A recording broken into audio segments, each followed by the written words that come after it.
ما شاء الله تبارك الله أنت هو السواي ابن آدم سواي الله أرنا كل جيس سود لبعض أصحابته ما شاء الله تبارك الله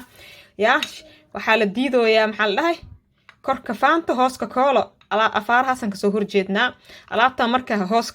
hooska kooladi la rabaa in lagu nadiifiyo alaabtan ujeedin lugaha iyo gacmaha lagu talagalay in lagu nadiifiyo oo lagu cadeeyo waa alaab yar oo waxa ku dhahay oo guriga wixii laga sameeynaa oo kiimika aan ahayn oo natural ah dabiici ah ma sha Allah tabarakallah lugaha iyo gacmaha lagu qurxinaa lagu cadeynayo kush looga dhigay kush okay alaabtan ka shidan tahay ma sha Allah waxaan ka sameeyay hadaarta ina ogaatid alaabta ina sameysatid oo lugaha iyo gacmaha ina ku cadeysatid aartid fitamiina xataa ku jira alaabtan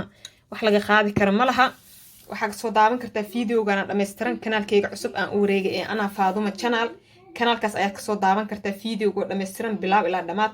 kanaalka taga subscribe gareey qurxin iyo waxa soo gulna hadda barnaamijyada kanaalka hadda wuu soo jeestay insha Allah mashquulka xogaayar ayaanta hadda waa ka soo dibcooya sidii ebil xogaaba corona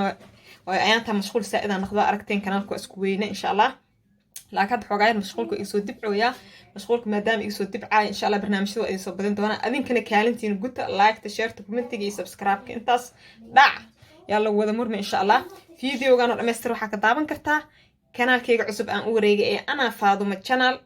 ayaad ka daawan kartaa kanaalka sawirkiisa fiidiyow geeskiisa soo saara linkigana waxa ku qabanaa qaybta commentiga biinka dhabku siina commentiga soo qoraysiin hore le u soo gala gurigiina waay fi amaanillah